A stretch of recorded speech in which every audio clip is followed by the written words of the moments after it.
Hello mga kalingap, magandang araw sa ating lahat kung saang bansa man tayo naroon. Ngayon guys, bigyan natin ng reaksyon yung hindi pag-attend ni Carla sa fashion show ng Velvet Box. No? Nakuha tayo ng video clip kay Kalingap Ido sa live niya na nagpaliwanag siya doon kung bakit wala si Carla. Yun guys, kasi uh, emergency surgeon yata na hospital, no? Ah, Tama naman yun na unahin muna natin ang emergency na ah,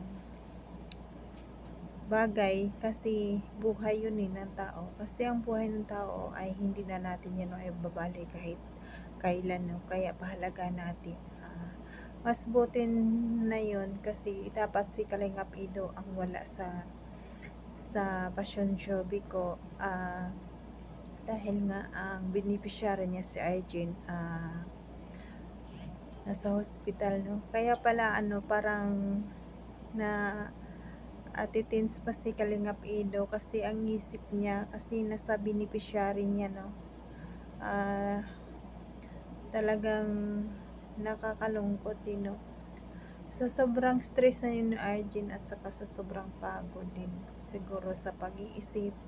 Kaya doon nung vlog nila nagsabi na siya na masama ang pakiramdam niya, na mayroon siyang iniindang sakit, kaya yun siguro nagka-emergency. Saludo din kami kay Carla kasi sobrang bait niya, nagparaya siya sa passion show, inuna niya si Arjen, kaya talagang saludo kami kay Carla, no? Napakabait. O sa bagay, kasi pamilya niya yun eh. Pinsan niya yatang buo niyan si Arjen. At kaya si Arjen, ang magulang niya nasa malayo pa. Kaya si Carla muna ang nagbantay, no? Kaysa naman si Kalingap Ido. Dahil mas kailangan talaga ng Kalingap Ido yung magpasyon. So kasi partner sila ni Biancy, nandun si wifey, si Habi wala, sayang naman ang moment kung wala si Habi dun sa pasyon show, no? Kaya nagparaya na lang siya. Si Carla muna ang nabantay. Saludo kami sa kay Carla, no? Ayan guys, kumuha ko ng video clip sa live ni Kalingap Ido, yung sinabi niya na wala si Carla sa passion show, no? Ayan, let's go, panoorin natin itong video na ito. Tara, 1, 2, 3, go! Nanood. So, pero ganun pa man may si Carla hindi po naka-attend, yun nga. Yun ang nakalungkot doon, Ganda ni Beyonce, sobra. Ayo po. Lahat man sila. Kitang-kita yung yung kagandahan nila lahat.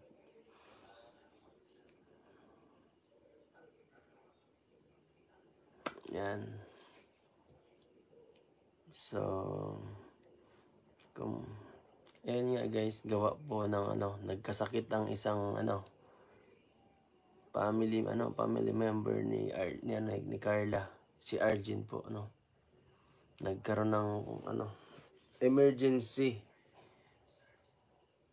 So si Carla muna ang tumayong doon na bumantay. Pwede naman sana ako, kaso nag-usap kami ni Carla kung sino magbabantay. Sabi niya siya na lang muna. So nagparaya po si Carla kanina. Kasi wala ako kasi talagang pwede. Yung mama niya malayo. Tapos yung kami naman syempre ma-attend, nalilito na ako kung anong gagawin ko kanina eh. Ako, payag man ako mag-stay kasi emergency. At ayun nga, mapapanood nyo yan sa vlog guys, di ko na ibibigay lahat ng detalye. And guys, siguro napanood nyo naman ang video, siguro naintindihan natin lahat, walang bashing guys. Sabihin nyo na naman umaarte lang si Arjen. Hindi naman siguro umaarte yun kasi emergency yun eh. hindi naman siguro magpapa-hospital yun kung emergency, no. Ah, intindihin na lang natin guys, pinagdadaanan ng tao, at saka ano talaga siyang tulungan. Ako naawa ko kay Arjen, kahit dati parang naaano ako sa kanya, pero ngayon guys naawa ako sa kanya dahil kung hindi dahil sa kahirapan hindi naman siya magkaganyan, no. Talagang sa hirap na lang at gustong gusto niya makatapos talaga. Ang suggest ni Kalingap Ido sa kanya, magpalit na lang siya ng course kasi parang hindi kaya yata ang nursing. Pero kung si Kalingap Rab siguro mag-vlog, siguro makakaya yan ang nursing. Pero dahil kay Kalingap Edo marami din siyang beneficiary na tinutulungan, hindi din sapat ang kinikita ni Kalingap Edo dahil kung minsan konti lang din naman ang views niya. Kaya sa mga sponsor, sana tulungan nyo rin si Kalingap Edo, mga sponsor ni Bensi, sana mapansin nyo rin si Kalingap Edo, tulungan dahil marami din siyang beneficiary, no. Tulungan natin guys, dahil sa ating pagmamarathon, malaking tulong din yun sa channel niya, no. More marathon pa tayo sa kanyang channel para malaking tulong sa kanyang mga beneficiary. At sa mga sponsor na maluwag dyan, may maluwag na pera, sana tulungan nyo din si Kalingap Edo. Tulungan natin si Arjen, sana si Arjen ay gumaling agad, no. Get well soon Arjen, sana gumaling ka kaagad. Kawawa ka naman. Gusto mo lang, alam namin gusto mo lang talaga makatapos sa pag-aaral, pero ayun nga, kulang sa financial.